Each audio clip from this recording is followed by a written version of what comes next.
Assalamu alaikum wa rahmatullahi wa barakatuh.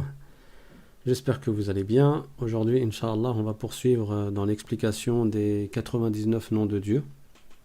Comme je vous avais dit la semaine dernière, il y a eu des hadiths qui ont réuni 99 noms dans lesquels il a été rapporté que celui qui apprend, qui connaît et qui croit en la signification des 99 noms de Dieu, alors cette personne-là aura comme rétribution le paradis.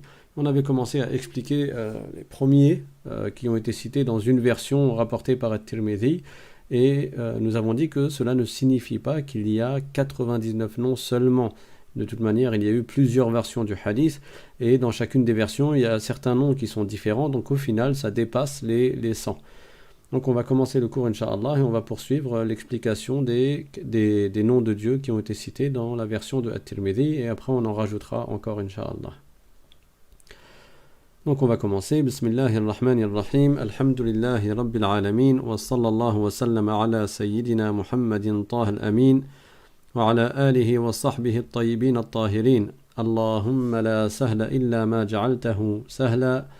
وأنت يا حي يا قيوم تجعل الحزن إذا شئت سهلا اللهم علمنا ما جهلنا وذكرنا ما نسينا وانفعنا بما علمتنا وزدنا علما.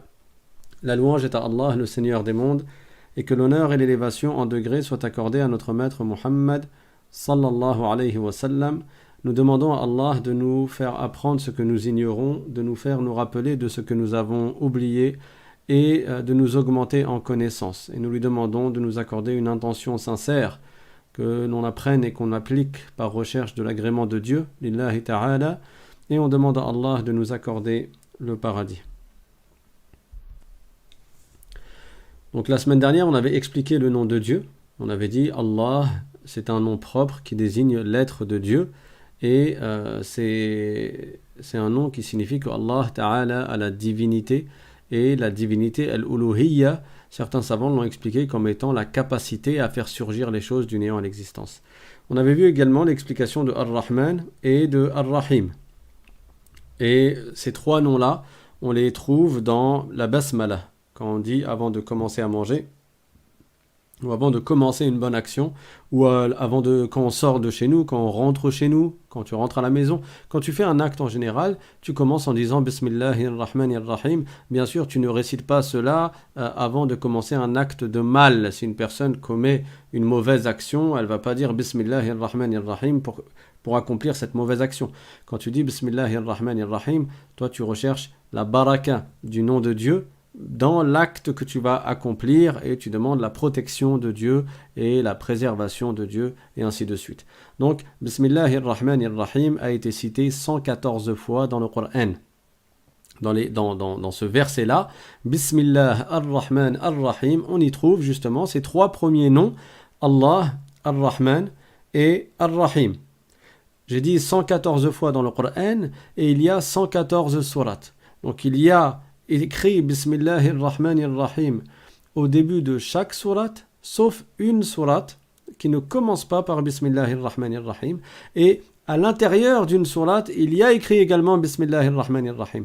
Donc ça fait 113 fois au début des sourates, sur les 114 sourates, et une fois à l'intérieur même d'une sourate. Donc en tout, Bismillahirrahmanirrahim est écrit 114 fois, et il y a beaucoup de secrets dans cette parole, beaucoup de bien, beaucoup de baraka dans cette parole qu'il convient de réciter. Donc, Ar-Rahman et Ar-Rahim sont des noms qui indiquent, comme nous avions vu, la miséricorde de Dieu. Ar-Rahman, ça veut dire que Allah est miséricordieux envers les croyants et ceux qui ne sont pas croyants dans ce bas monde, mais uniquement envers les croyants dans l'au-delà, tandis que Ar-Rahim signifie que Allah Ta'ala est miséricordieux envers les croyants dans l'au-delà. Et nous étions arrivés au nom de Dieu, Al-Malik. Il faut savoir que ces noms-là également sont cités dans les 3 derniers versets de Surat Al-Hashr. Ceux-là et ceux qui vont suivre.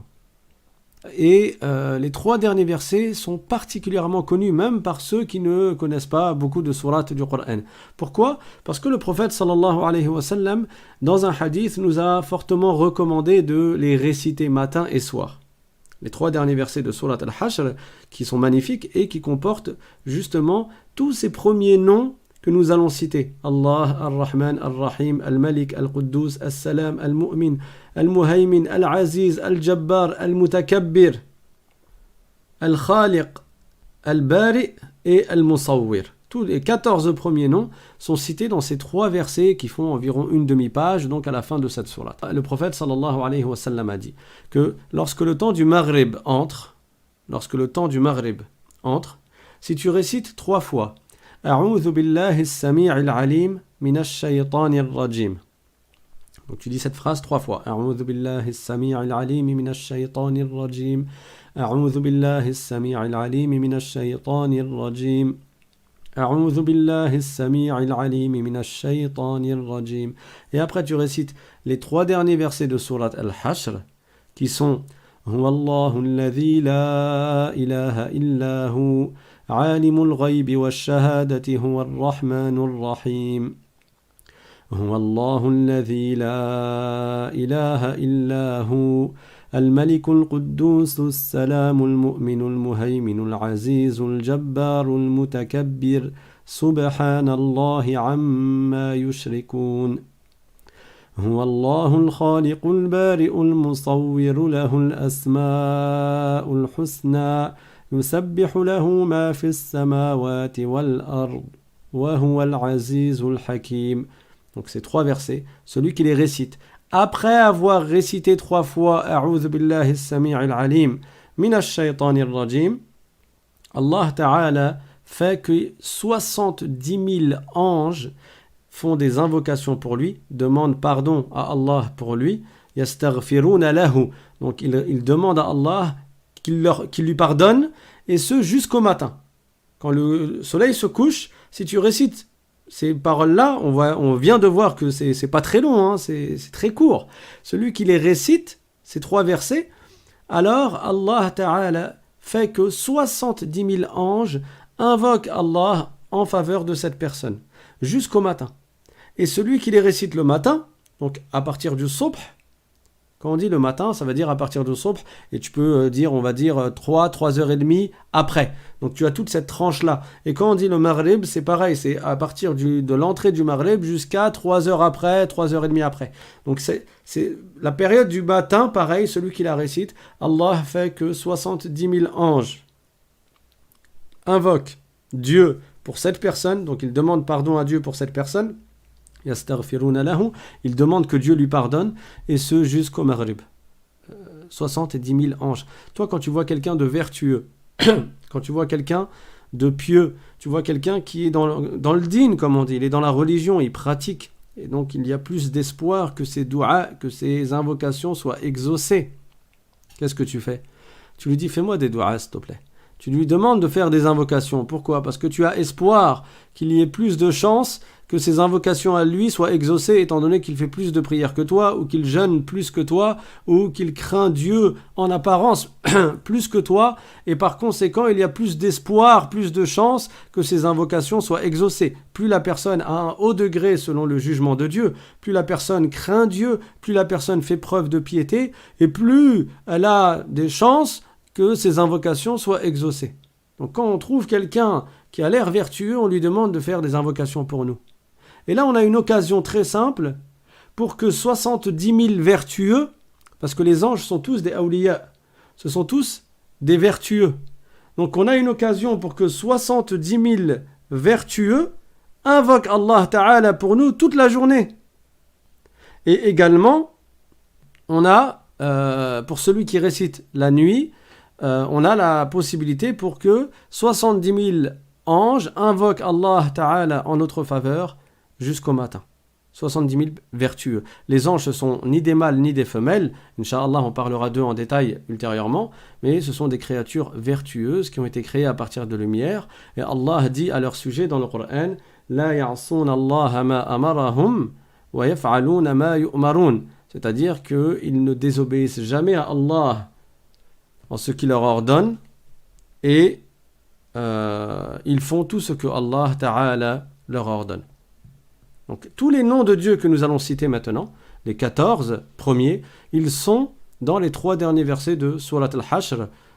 Donc je vais essayer de prendre l'habitude de mettre à chaque fois un verset du Coran ou une preuve du hadith pour citer, qui indique les noms de Dieu qui sont cités dans les versets en question. Mais là, pour les 14 premiers, comme ils sont dans les 3 derniers versets de Surat Al-Hashr, j'ai pas écrit à chaque fois le verset en question. Ils sont tous dans les 3 mêmes versets. Très bien. Donc nous étions arrivés au nom de Dieu Al-Malik. Et je n'ai pas dit Malik. Malik, c'est un prénom que l'on peut utiliser pour un homme, et c'est d'ailleurs également le nom d'un ange. Malik, c'est l'ange gardien de l'enfer. L'ange Malik. Là, le nom de Dieu, c'est Al-Malik. Donc il n'y a pas de prolongation au niveau du mime. Qu'est-ce que veut dire Al-Malik? Ça veut dire que Allah est attribué d'une souveraineté parfaite. Et sa souveraineté est éternelle. Elle est exempte de début et exempte de fin. Donc c'est une souveraineté qui n'a pas de début, qui n'a pas de fin, qui ne dépend pas du temps, qui n'est pas assujettie au temps. Et la souveraineté que Dieu accorde à l'esclave dans ce bas monde, elle est créée et elle s'anéantit. Elle est créée, donc elle entre en existence, c'est Dieu qui l'a fait entrer en existence, qui lui donne un commencement, et c'est Dieu qui lui donne une fin. Et c'est pour cela qu'on dit que la souveraineté qui ne s'anéantit pas est la souveraineté de Dieu. Et c'est ça le sens du verset. Kullu shay'in halikun illa wajhah dans Surat Al-Qasas. Kullu shay'in halikun illa wajhah. L'imam Al-Bukhari radiyallahu anhu a expliqué ce verset en disant que toute chose va être anéantie sauf la souveraineté de Dieu. Donc il a expliqué le wajh de Dieu ici par la souveraineté. On a vu dans les cours précédents que dans des versets du Coran et dans certains hadiths du prophète sallallahu alayhi wa sallam, on peut trouver le mot wajh attribué à Dieu, tout comme on peut trouver le mot yad, tout comme on peut trouver le mot ayn, mais en aucun cas il ne s'agit là de partie du corps. On a vu que Dieu n'est pas un corps, Dieu n'est pas une créature. Dieu n'est pas concerné par le volume, il n'est pas concerné par le fait d'avoir une quantité, il n'est pas concerné par le fait d'avoir des limites. Allah Ta'ala, il a créé les endroits, il a créé les corps, il a créé les directions, il a créé l'univers. Donc quand le mot wajh est utilisé dans le Coran, s'agissant de Dieu, il a été expliqué par les savants comme l'imam Al-Bukhari. L'imam Al-Bukhari lui-même, dans son sahih, dans l'exégèse de Surat Al-Qasas, au niveau du verset Kullu shay'in halikun illa wajhah, il a expliqué le mot wajh par al-mulk. Il a dit, ça veut dire que toute chose va être anéantie, sauf la souveraineté de Dieu. Il n'a pas dit sauf la face de Dieu, sauf le visage de Dieu, comme on peut voir dans certaines fausses traductions, malheureusement. Parce que Dieu n'est pas concerné par le fait d'avoir un visage ou par le fait d'avoir un organe. Ça, on l'a déjà dit, on le dit maintenant, et on le répétera encore, bien sûr. Pourquoi ? Parce que malheureusement, nous vivons à une époque où beaucoup de gens sont tombés dans l'assimilationnisme, l'anthropomorphisme, et ils se sont mis à attribuer à Dieu des associés, attribuer à Dieu des similitudes avec ses créatures, tout en se réclamant de l'islam. Ces gens-là se réclament de l'islam, mais ils ont une croyance qui est totalement opposée à la croyance du tawhid, qui est la croyance en l'unicité de Dieu. Donc Dieu est Al-Malik, c'est-à-dire qu'il a une souveraineté qui est parfaite, qui est éternelle, qui n'a pas de début et qui n'a pas de fin. Et nous, nos souverainetés à nous, elles sont éphémères. Tu peux réfléchir à n'importe quel roi, n'importe quel gouverneur, n'importe quel gouverneur, n'importe quel dirigeant, ils sont tous éphémères. Leur vie, elle a un début, elle a une fin. Leur présidence, elle dure quelques années. Ou même ceux qui ont gouverné plus longtemps et qui ont gouverné des plus grandes régions. Il y en a eu dans le passé. Que ce soit des gens de bien ou des gens mauvais. Tous, qu'est-ce qui leur est arrivé à la fin ? Ils sont morts. Est-ce qu'on a entendu parler d'un homme qui a dirigé, qui a gouverné le monde et qui est encore vivant ? Non. Même les plus grands gouverneurs, on entend souvent parler de Pharaon, dans le Coran notamment, Pharaon, qui était un grand tyran en Égypte, qui a voulu tuer le prophète Moïse, le prophète Moussa alayhi salam, ainsi que son peuple. Pharaon, certains ont dit qu'il a vécu 400 ans. C'était un gouverneur. Et il tenait son royaume d'une main de fer. Et en plus de cela, il disait aux gens de l'adorer. Il disait « Ana rabbukumul a'la », c'est-à-dire « Je suis votre Seigneur majestueux ». Et en 400 ans, il n'est jamais tombé malade, il n'a jamais eu de fièvre en 400 années. Et donc il était extrêmement orgueilleux. Mais au final, qu'est-ce qui lui est arrivé? Il est mort. Il est mort et il est mort noyé. Dieu a fait que son corps, il sorte, il flotte à la surface pour que les gens le voient et que tout le monde puisse témoigner que Pharaon est bien mort. C'était un être humain.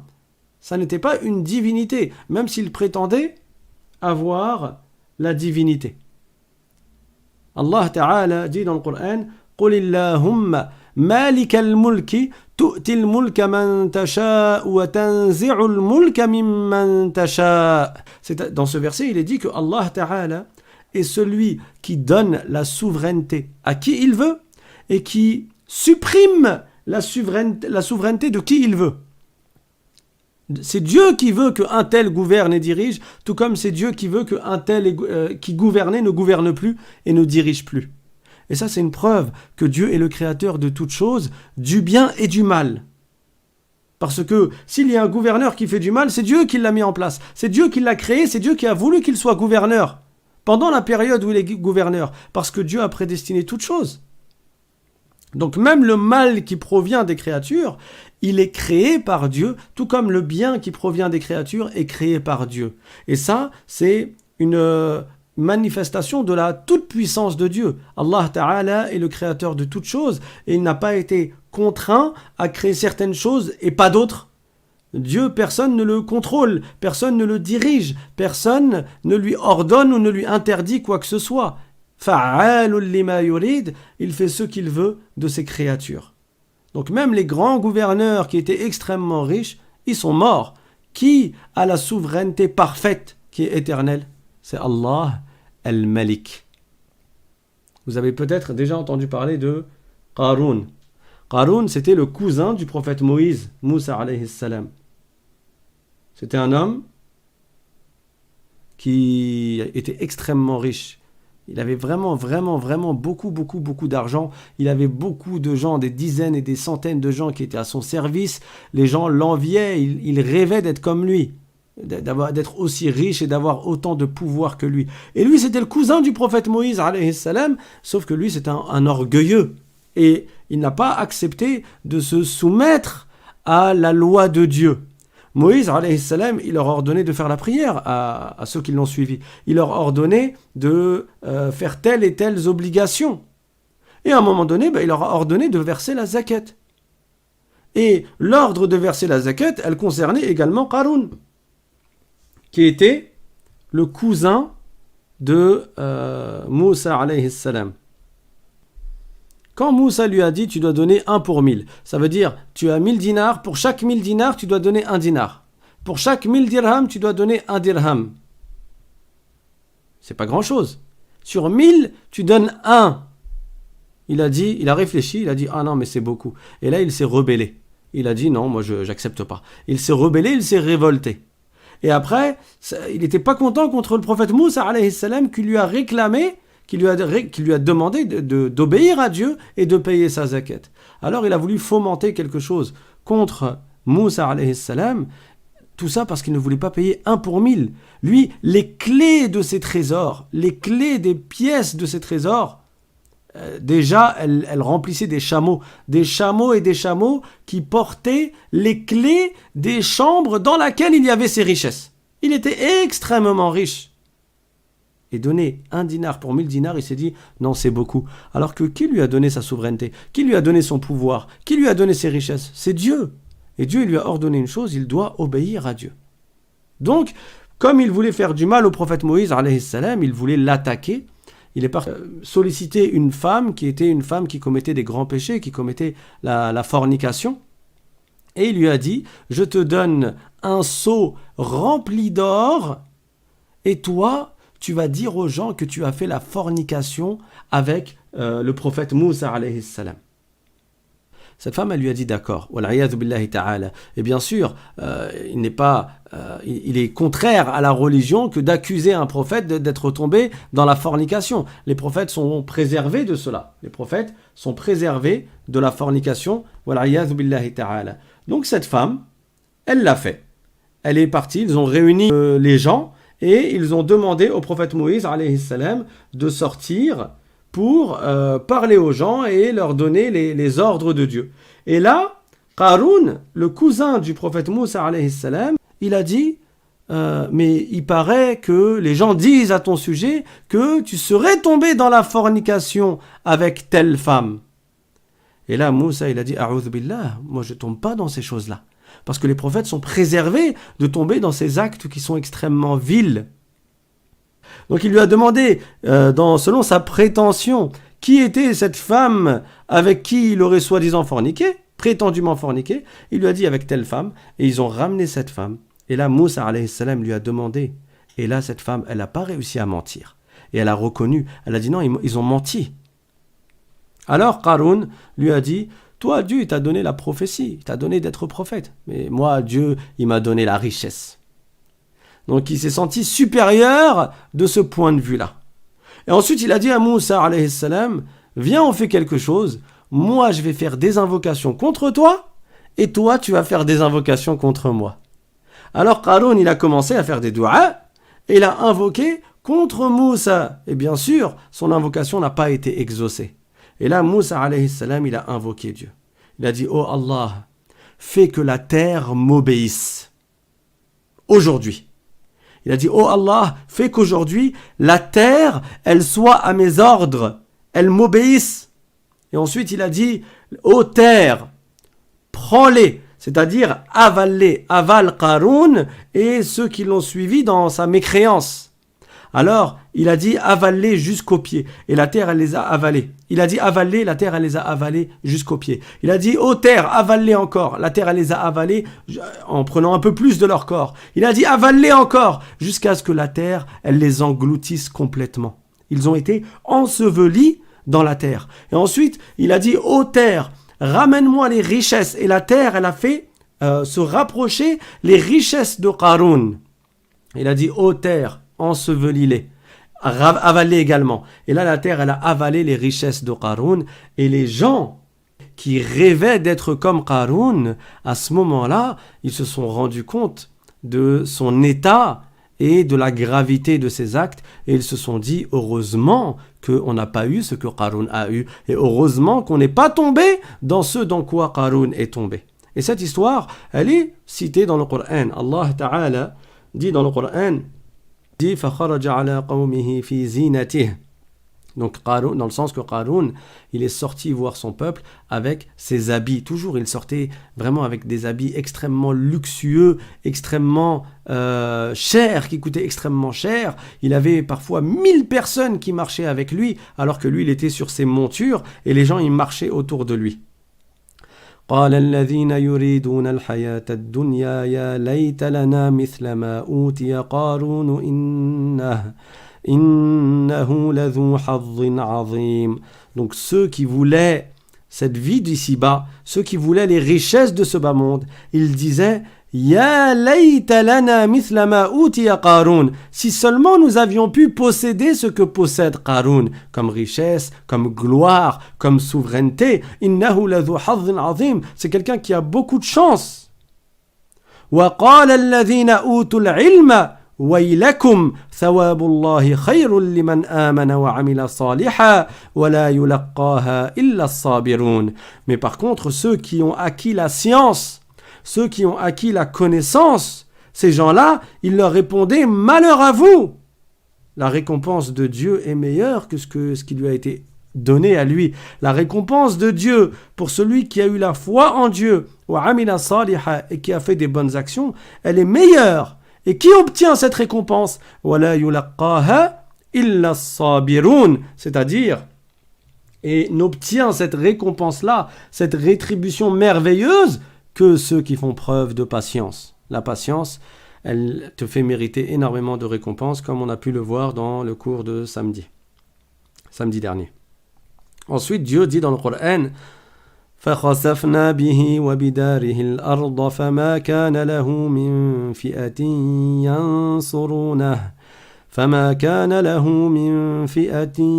ينصرونه من دون الله وَمَا كَانَ مِنَ الْمُنْتَصِرِينَ. C'est-à-dire que il a donc été englouti, lui et sa demeure, dans la terre, et au final, il n'a eu personne qui le soutienne, il n'a pas eu quelqu'un qui le protège du châtiment de Dieu. Donc parmi les noms de Dieu, on a dit il y a El-Malik, c'est-à-dire celui qui a la souveraineté sur toute chose. On a vu un exemple de quelqu'un qui avait beaucoup de richesses, beaucoup de gloire dans ce bas monde, qui était Qarun. Et où est-ce qu'il est au final? Il a été englouti par la terre. Ça y est, il est mort. Et même ceux qui ont dirigé et qui ont gouverné avec vertu, comme certains prophètes, le prophète Sulayman, alayhi salam, mais aussi certains vertueux comme Dhul Qarnayn, qui a gouverné pendant une longue période et qui a voyagé partout dans le monde. Dhul Qarnayn, c'est lui qui a enfermé, qui a mis comme un rideau de fer entre les êtres humains du commun et entre Ya'juj et Ma'juj. Ya'juj et Ma'juj, c'était un peuple qui faisait beaucoup de mal, et les gens se sont plaints à Dhul Qarnayn qui gouvernait. Ils se sont plaints à lui de l'injustice que commettaient Ya'juj et Ma'juj, qui sont deux tribus. Et donc Dhul Qarnayn a fait construire un grand barrage entre les gens, les autres, et entre Ya'juj et Ma'juj. Et on verra ça dans un chapitre ou dans une série, Inch'Allah, spécifique, dans laquelle on parlera des signes de la fin du monde. Mais en résumé, Ya'juj et Ma'juj, ils réapparaîtront, et cela fera partie des grands signes de la fin du monde. On dit en français, je crois, les Gog et Magog. Donc, Dhul Qarnayn, c'est lui qui les a fait enfermer. Et il a vécu, et il a gouverné, il a vécu très longtemps, il a gouverné pendant 2000 ans, au point qu'il y a quelqu'un qui a dit un vers de poésie. Il a dit « وَالصَّعْبُ ذُو الْقَرْنَيْنِ أَمْسَى مُلْكُهُ أَلْفَيْنِ عَامًا ثُمَّ صَارَ رَمِيمًا » Il a gouverné, il a eu une souveraineté qui a duré 2000 ans, et après il est devenu sous la terre. C'est-à-dire après il est mort. Donc nous, on va tous mourir. Nos richesses, on va les perdre, ça y est, elles vont aller à quelqu'un d'autre ou elles vont disparaître. Nos maisons, elles vont se détruire. Qu'est-ce qui va rester? On va tous mourir. Seule la souveraineté de Dieu est éternelle. Et celui qui médite à cela, qui médite sur cela, il s'en remet à Dieu subhanahu wa ta'ala, il fait preuve de patience, il obéit à Dieu subhanahu wa ta'ala, et il se rappelle qu'il retournera au jugement de Dieu. Et je vous renvoie vers le cours que nous avons donné samedi, Inch'Allah. Possible qu'on le mette également en description, puisqu'on avait parlé un peu de ce sujet-là. Quand je dis en description, c'est-à-dire dans la description de la vidéo sur YouTube. Parmi les noms de Dieu, il y a également Al-Quddus. Al-Quddus, c'est-à-dire celui qui est exempt de l'associé et des attributs des créatures. Et il est exempt de toute imperfection. Alors ces notions-là, on les a déjà vues. Et je vous avais expliqué que certains noms de Dieu, on va y passer assez rapidement dessus, parce qu'ils donnent des sens similaires à d'autres noms de Dieu ou à ce qui a déjà été expliqué. Donc Allah Ta'ala n'a pas d'associé, et il n'est pas concerné par les attributs des créatures. Il n'a pas d'imperfection. Et en résumé, c'est quoi une imperfection? C'est les attributs des créatures. Nous avons des attributs d'imperfection. Pourquoi? Même si, par rapport à nous, c'est-à-dire quand on se compare les uns les autres, certains attributs peuvent être des qualités, peuvent être des perfections relatives. Mais dans l'absolu, ça reste des imperfections parce qu'elles ont un début, elles ont une fin. Nous avons un début, nous avons une fin. Nos qualités ont un début, elles ont une fin. Ce sont des créatures de Dieu. Nous avons besoin de Dieu. Toutes ces choses-là ont besoin de Dieu pour exister. Donc, par définition, nous sommes imparfaits et nos attributs ne sont pas des attributs de perfection. Nous avons des attributs d'imperfection.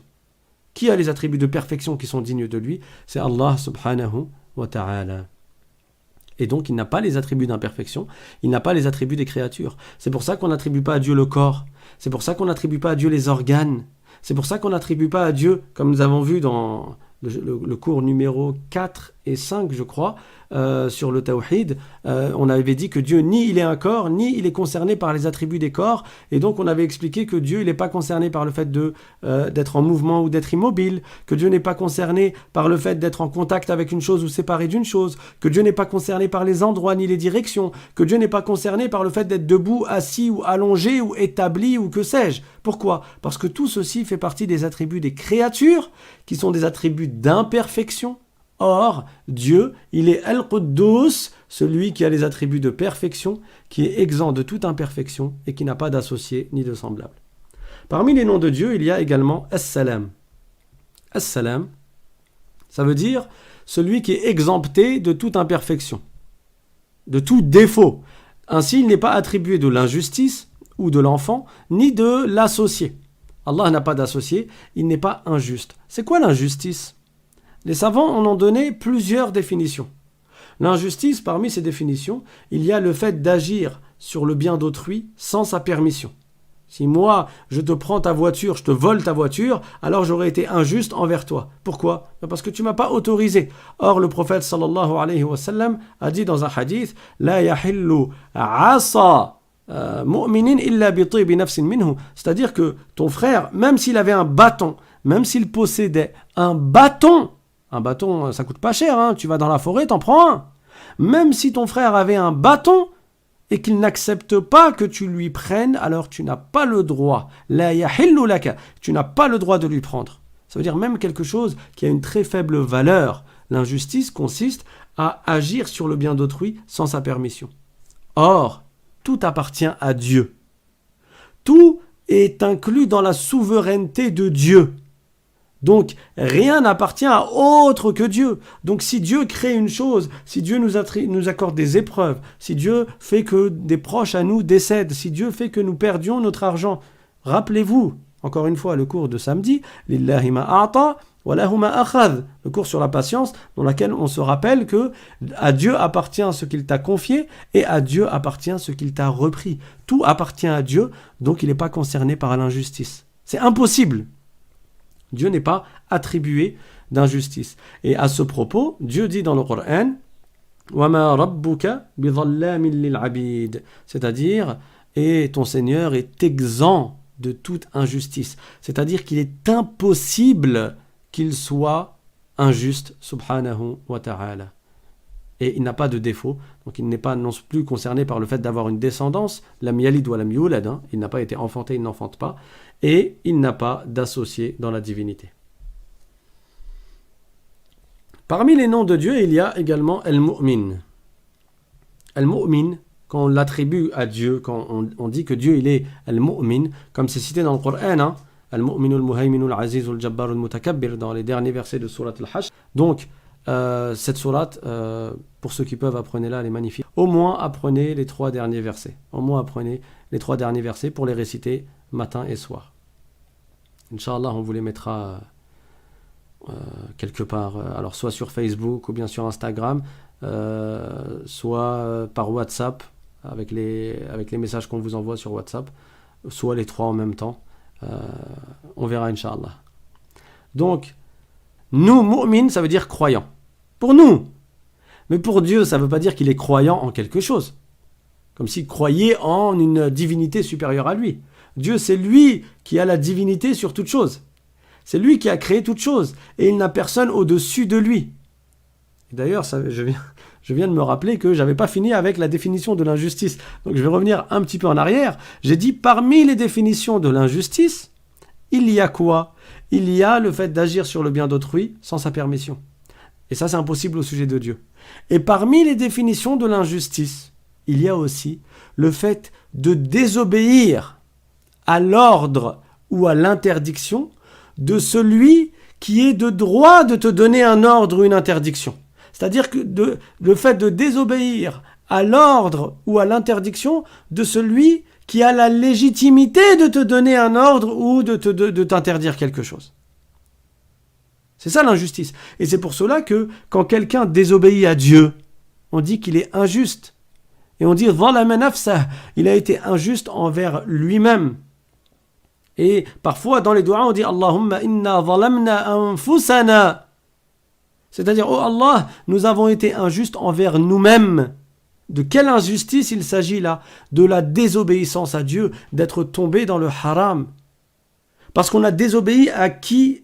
À celui qui nous a créés, à celui à qui on appartient, et donc à celui qui est de droit de nous ordonner ou de nous interdire. Ça, c'est une injustice. Et Dieu, est-ce qu'il a quelqu'un qui lui ordonne quelque chose? Non. Est-ce qu'il a quelqu'un qui lui interdit quelque chose? Non. Donc même avec cette définition de l'injustice, Dieu n'est pas concerné par l'injustice. Donc je reviens au nom de Dieu, Al-Mu'min. Allah Ta'ala et Al-Mu'min, ça veut dire qu'il réalise ce qu'il promet à ses esclaves. Allah Ta'ala, il promet certaines choses à certains esclaves. Dans le Coran, il promet aux croyants la félicité dans l'au-delà. Il promet aux vertueux ce que nul œil n'a jamais vu, ce que nulle oreille n'a jamais entendu, ce qui n'a effleuré l'imagination de personne. C'est-à-dire que les plaisirs au paradis sont de différents degrés. Et ce n'est pas tout le monde qui aura le même plaisir. Les musulmans seront tous dans une félicité éternelle, ils seront tous jeunes, à l'âge de 33 ans au paradis, ils seront tous extrêmement beaux, la beauté, au moins la beauté qu'avait le prophète Youssouf alayhi salam, il lui a été accordé la moitié de la beauté dans ce monde, le prophète Youssouf alayhi salam, tellement il était beau. Et les croyants, les musulmans au paradis, ils auront au moins la beauté du prophète Youssouf, celle qu'il avait dans ce bas monde, et les prophètes seront encore plus beaux dans l'au-delà. Les musulmans dans l'au-delà, au paradis, ils ne se tomberont jamais malades. Ils ne seront jamais tourmentés, jamais soucieux. Au paradis, c'est que des jouissances et des plaisirs. Et en plus de ces plaisirs-là qui sont communs à tous les musulmans, ceux qui ont accompli les devoirs et évité les péchés, ceux qui ont atteint le degré des vertueux, as-salihoun, ceux-là, ils ont plus que les autres. Et Dieu dit dans un hadith qudsi, a'adattu li'ibadi as-salihin ma la 'aynun ra'at wa la udhunun sami'at wa la khatara 'ala qalbi bashar. C'est-à-dire, j'ai réservé pour mes esclaves vertueux ce que nul œil n'a jamais vu, ce que nulle oreille n'a jamais entendu et ce qui n'a effleuré l'imagination de personne. Ça veut dire que même les plus grands plaisirs que tu peux essayer de t'imaginer, même si tu rêves, ferme tes yeux et essaye de t'imaginer vraiment la plus grande magnificence dont tu rêves en termes de plaisir et de délice et de joie. Eh bien, tu n'atteindras pas dans tes illusions, dans tes imaginations, tu n'atteindras pas dans tes rêvasseries là, ce qui a été réservé à ces croyants vertueux. Allah Ta'ala dit dans le Coran فَلَا تَعْلَمُ نَفْسٌ مَا أُخْفِيَ لَهُمْ مِنْ قُرَّةِ أَعْيُنٍ جَزَاءً بِمَا كَانُوا يَعْمَلُونَ. C'est-à-dire que personne ne sait ce que Dieu a réservé aux vertueux en tant que récompense et rétribution pour le bien qu'ils avaient accompli dans ce bas monde, c'est-à-dire leur obéissance à Allah subhanahu wa ta'ala. Donc Dieu, il réalise ce qu'il promet à ses esclaves. S'il a promis une chose dans le Coran, cette chose-là, elle aura lieu. Si le prophète sallallahu alayhi wa sallam nous promet de la part de Dieu une chose, cette chose-là, elle aura forcément lieu. Parce que Allah Ta'ala n'est pas concerné par le mensonge. Et s'il promet une chose, cette chose-là, elle sera réalisée bi'idhnillahi subhanahu wa ta'ala. Parfois, c'est le prophète sallallahu alayhi wa sallam qui annonçait des choses. Il ne les annonçait pas de sa tête. Quand il a vu la famille de Ammar ibn Yasir, qui était en train de souffrir parce qu'il se faisait torturer par les associateurs. Et si là, on voit qu'on subit des injustices, rappelez-vous qu'avant nous, il y a des gens qui ont subi des injustices encore plus graves. Ils se faisaient torturer. Ils étaient attachés à des poteaux sous la chaleur du soleil et ils étaient torturés. On leur demandait de quitter l'islam. C'était ça ce qu'on leur demandait. C'est-à-dire qu'on leur demandait d'insulter le prophète Mohammed. Et eux, ils allaient jusqu'à mourir. Et ils n'insultaient pas le prophète Mohammed sallallahu alayhi wa sallam. Ils allaient jusqu'à mourir. Et ils ne délaissaient pas leur foi. Et ils refusaient même de dire avec leur langue ce que leur cœur refusait. Ce qu'ils n'acceptaient pas avec leur cœur. On leur demandait de faire l'éloge de Allat et Al-Uzza, les idoles des mécréants, des associateurs. Ils refusaient. Et les parents de Ammar ibn Yasir, ils se sont fait tuer pour cela. Et la première femme martyre à l'époque du prophète Mohammed sallallahu alayhi wa sallam, il y en a eu d'autres dans les communautés antérieures, les musulmans qui ont suivi les prophètes antérieurs. Parmi eux, il y a eu des martyrs, Comme Asiya, la femme de Pharaon, elle s'est fait tuer par Pharaon. Asiya, radiyallahu anha, qui est une des 4 meilleures femmes du monde. Ils lui ont attaché les mains avec des cordes, ils lui ont attaché les pieds et ils tiraient et sous la chaleur du soleil aussi. Et ils l'ont fait souffrir jusqu'à ce qu'elle meure. Quand ils ont su qu'elle était musulmane, quand ils ont su qu'elle croyait en Dieu et qu'elle croyait au prophète Moussa alayhi salam, Pharaon, il a fait tuer sa femme, Asiya. Et la coiffeuse de la fille de Pharaon, elle aussi, elle est morte martyre. Et il y en a eu beaucoup d'autres dans le passé. Les compagnons, un jour, ils sont partis voir le prophète sallallahu alayhi wa sallam et lui ont demandé de faire des doigts. Ils ont dit, on ne supporte plus. Et ce hadith, d'ailleurs, il est dans Riyad al-Salihin. On ne l'a pas cité samedi, et probablement qu'on va passer à un autre chapitre samedi prochain, mais c'est un hadith qui est très beau et qui est très riche de sens, dans lequel les compagnons sont partis voir le prophète sallallahu alayhi wa sallam. Et ils lui ont dit... ils lui ont demandé des doigts, ils lui ont dit qu'ils ne supportaient pas toute la nuisance qu'ils subissent de la part des mécréants, de la part des associateurs. Alors le prophète sallallahu alayhi wa sallam, il leur a répondu, il leur a dit, avant vous, il y a des gens, on les mettait dans la terre. C'est-à-dire qu'on creusait la terre, on creusait un trou dans la terre et on les mettait, on laissait leur tête à l'extérieur de la terre. Et on leur disait, quitte l'islam. On les recouvrait de la terre, c'est-à-dire jusqu'au niveau du cou, de l'épaule, et on leur disait, quitte l'islam. Eux, ils étaient bloqués sous la terre. On leur disait, quitte l'islam. Ils ne quittaient pas l'islam. Et là, le prophète, il parle des communautés antérieures, c'est-à-dire avant l'époque du prophète Mohammed, sallallahu alayhi wa sallam, ceux qui ont suivi les prophètes précédents, parce que tous les prophètes étaient musulmans. Et comme ils refusaient de quitter l'islam, on les sciait. Les mécréants, ils les sciaient. Ils prenaient des scies et ils leur coupaient la tête en deux. Et avec cette souffrance-là, et cette torture-là, ils ne quittaient pas l'islam. Le prophète a dit ça à ses compagnons pour leur dire « Patientez ! Patientez face à ces injustices. » Et après, il leur a dit « Allah Ta'ala, il va faire manifester cette religion. وَلَكِنَّكُمْ تَسْتَعْجِلُونَ » Mais vous vous précipitez. Donc, patientez face aux injustices. Patientons face aux injustices. Et, Inch'Allah Ta'ala, si dans ce bas monde, on est éprouvé, dans tous les cas, on aura la victoire dans l'au-delà. Même si en apparence, dans ce bas monde, on est éprouvé jusqu'à la mort, dans tous les cas, la réussite, et la vraie réussite, c'est celle de l'au-delà.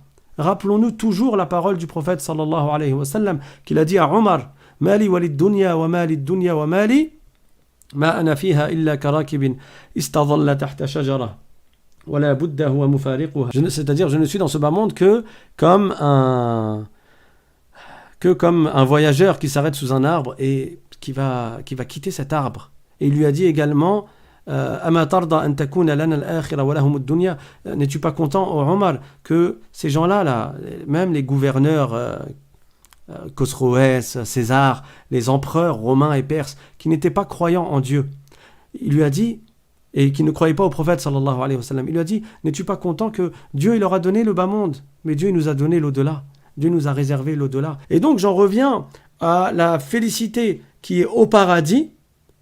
Elle est de différentes sortes. Il y a les musulmans du commun qui auront tous une félicité, et il y a les musulmans vertueux qui auront ce que nul œil n'a jamais vu, ce que nulle oreille n'a jamais entendu, et ce qui n'a effleuré l'imagination de personne. Bien entendu, pour atteindre ces hauts degrés, وَمَا يُلَقَّاهَا إِلَّا الصَّابِرُونَ, comme Dieu le dit dans le Coran, c'est-à-dire, et n'obtiendront cette rétribution et cette récompense que ceux qui s'arment de patience, que ceux qui font preuve de patience. Et je vous rappelle, la patience est de 3 sortes. Patienter dans les obligations, dans l'accomplissement de ce que Dieu nous a ordonné.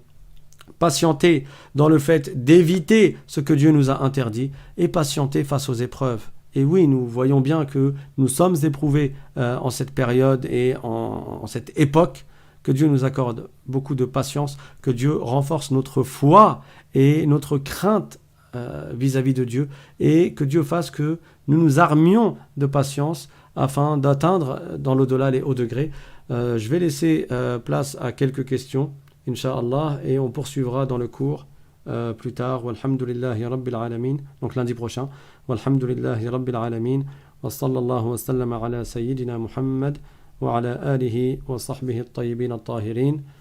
Donc si quelqu'un a des questions, alors on me demande, il y aura combien de degrés au paradis? Je sais qu'il y a un hadith dans lequel il est dit que certaines personnes auront au paradis 100 degrés.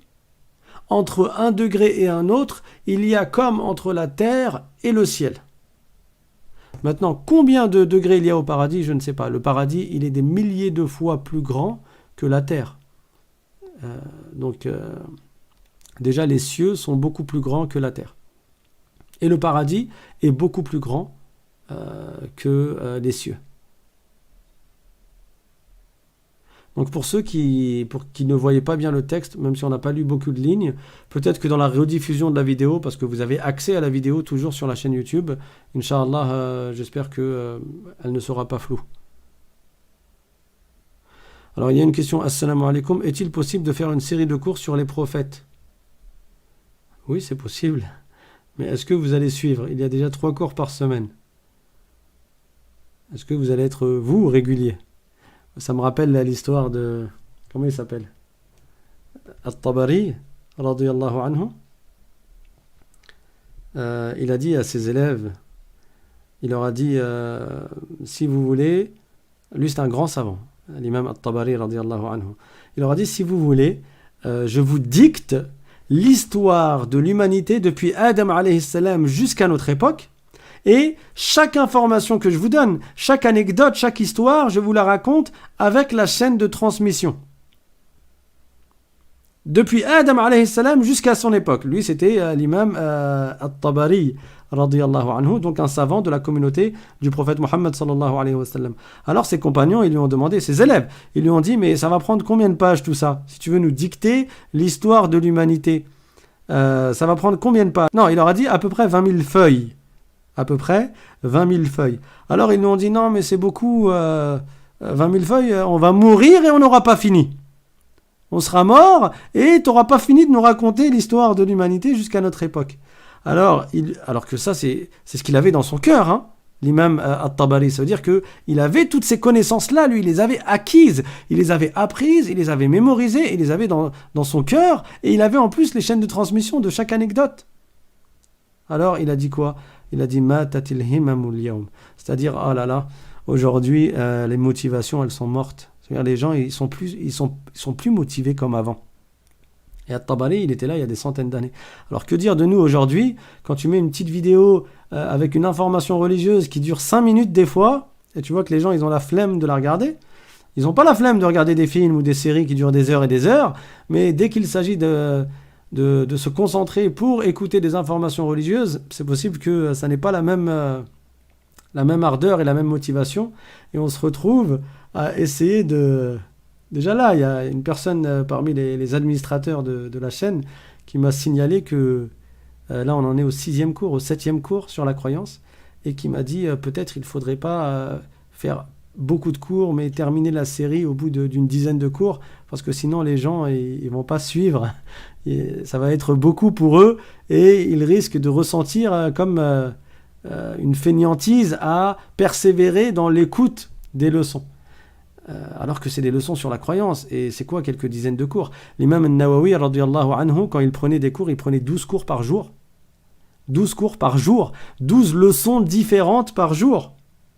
Et donc au final, At-Tabari, pour revenir à son histoire, du fait que ses élèves étaient feignants, c'est pas par rapport à nous, hein, c'est feignant par rapport à At-Tabari.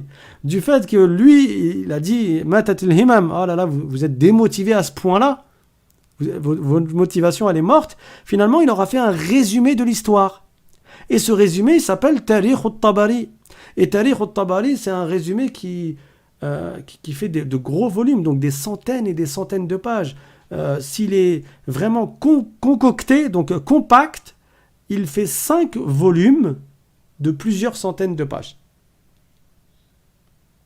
5 volumes de plusieurs centaines de pages, et ça c'est le résumé qu'il a fait du fameux tarikh qu'il voulait faire à l'origine. Donc, est-ce qu'on fait une série sur les prophètes? Inch'Allah, peut-être, là comme on a commencé 3 séries, et le but aussi c'est que chacun puisse profiter. Je ne pense pas faire un 4e cours dans la semaine, mais probablement lorsqu'on va finir les 3 séries ou qu'on va en finir une, peut-être là on pourra aborder, il y a encore beaucoup. Si on est, comment dire, Inch'Allah, si Allah Ta'ala nous accorde de vivre, et si Allah nous accorde la motivation, à nous et à vous, nous tous, Et si Allah Ta'ala nous accorde la persévérance, Inch'Allah Ta'ala, il y a encore beaucoup de sujets à voir. Pas que les histoires des prophètes, il y a aussi d'autres sujets dans la religion qui sont très importants et qui sont très vastes. On a parlé tout à l'heure des signes de la fin du monde. Pourquoi pas également en parler. Et dans une autre série, Inch'Allah, à l'occasion. Mais chaque chose en son temps. Avec des petites pierres, on peut faire des montagnes. Donc si on persévère à écouter chaque cours et qu'on le révise, Inch'Allah, on acquiert beaucoup de connaissances. Mais si on fait preuve, comme j'ai dit, de fainéantise et un coup on est là, un coup on n'est pas là, un coup on assiste, un coup on n'assiste pas, et après on a la flemme d'assister, parce que là vous avez la chance de pouvoir profiter des cours qui sont enregistrés en fait sur la chaîne. À l'époque, nous, quand on prenait un cours, si tu le loupes, tu l'as loupé. Hein. Ça n'existait pas YouTube quand on prenait des cours. On enregistrait avec des cassettes audio et après on recopiait les cassettes audio sur des Walkman. Là. Parmi vous, il y en a qui savent peut-être même pas ce que c'est qu'un Walkman, en tout cas qui n'en ont jamais vu. Nous, on enregistrait quand on assistait à un cours avec des Walkman sur des cassettes audio.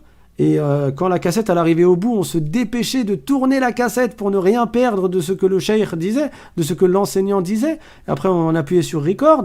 Et après, on essayait de recopier, pour ne pas perdre ces informations, de recopier tout ça sur des cahiers. Et ça prenait des heures et des heures. Là, vous pouvez réécouter un cours en avance rapide. Vous mettez sur YouTube vitesse x2 et vous l'écoutez quand vous êtes en voiture, vous l'écoutez quand vous êtes dans le RER avec des écouteurs. Donc, les facilités et l'opportunité pour réviser la science de la religion, écouter la science de la religion, apprendre la science de la religion, vous n'imaginez pas à quel point elles vous sont facilitées maintenant par rapport à avant. Avant déjà de notre époque, et que dire avant de l'époque d'avant. L'imam Shafi'i, radiyallahu anhu, lui, il n'avait pas assez d'argent pour avoir des cahiers.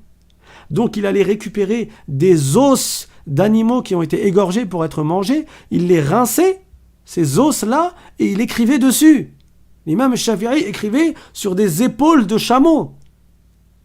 Il écrivait sur des os. Nous, on a des ordinateurs, on a des tablettes, on a des téléphones, tu as tout. Tu as ton cahier, tu as des cahiers de toutes les couleurs, ils coûtent 1 euro. Tu as YouTube pour réviser, tu as le texte dans la description de YouTube. Que veux-tu? Qu'est-ce qu'on veut de plus? Tout est sur un plateau. Mais plus c'est sur un plateau, et plus on a l'impression qu'on en fait moins. Tout comme pour les adorations, par exemple la nuit. Pour faire la prière de nuit, c'est très facile pour nous. On a la lumière, dès qu'on se réveille la nuit, on peut allumer la lumière.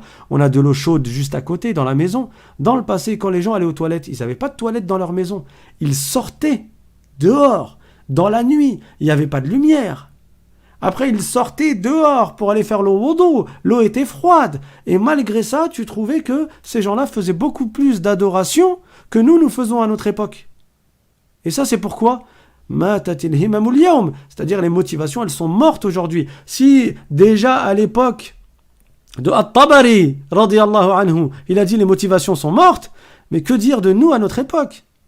Quand on mettait play, quand on enregistrait là, et qu'après on réécoutait les cours, quand on mettait play pour réécrire le cours, pour l'avoir sur des feuilles, sur des cahiers, pour pouvoir les réviser, pour apprendre par cœur les versets du Coran, les hadiths, des fois tu appuies sur play, et juste à côté il y a le bouton record. Et sans faire exprès, t'appuyais sur record, et du coup ça effaçait une partie de la phrase, et t'étais dégoûté, parce que tu n'avais pas moyen de récupérer, ça y est, c'était effacé, c'est fini. Toi tu as accès au cours quand tu veux, matin, midi, soir, toute la semaine. Donc, et c'est pour ça qu'après on cassait, tu sais, derrière il y avait des petits carrés, et il fallait les casser en fait pour que l'option record, elle ne marche plus, elle ne fonctionne plus. Bref, c'était tout un système pour accéder à la science et pour pouvoir profiter de la science. Donc là, si on a la chance d'avoir 3 cours dans la semaine, rappelez-vous l'histoire de Jabir ibn Abdullah al-Ansari. Jabir ibn Abdullah al-Ansari, radiyallahu anhu, il a voyagé une distance d'1 mois, donc il était à Médine, il est parti jusqu'en Égypte, pour écouter un compagnon parler d'un hadith. Alors je sais que là j'ai un peu dépassé sur le timing, mais bon, Inch'Allah que ce soit profitable. Donc pour écouter un compagnon lui rapporter un hadith du prophète sallallahu alayhi wa sallam, un seul hadith, il a voyagé pendant 1 mois. Et après être arrivé là-bas, il a fait demi-tour. Il lui a dit, t'as vraiment entendu ce hadith du prophète? Il lui a dit, oui, je te confirme. Il lui a dit, merci, au revoir. Il a fait demi-tour. À l'époque, les voyages, c'était à dos de chameau. Tu n'étais pas dans la voiture avec l'air conditionné, climatisé. Tu ouvres la fenêtre quand tu veux, tu la refermes quand tu as froid, tu mets le chauffage. Non, c'était à dos de chameau. Tu t'arrêtes la nuit, il n'y a pas Formule 1 ou il n'y a pas de station essence. Tu n'achètes pas une boisson énergisante pour continuer ta route. C'était beaucoup plus difficile le voyage à l'époque. Le prophète sallallahu alayhi wa sallam a dit As-safaru qit'atun min al-'adhab. Yani c'est un supplice le voyage. À l'époque, c'était beaucoup plus un supplice que maintenant. Et malgré ça, il a fait tout ce voyage, donc 1 mois aller, 1 mois retour, pour écouter un hadith et avoir une chaîne de transmission plus courte, parce qu'il le connaissait le hadith, mais il voulait l'entendre de celui qui l'a entendu du prophète sallallahu alayhi wa sallam. Alors que dire des efforts que nous devons fournir alors que tout est à portée de notre main. Donc je vous incite fortement à faire preuve de persévérance, non seulement dans l'écoute des cours de religion, mais également dans la révision, dans l'apprentissage.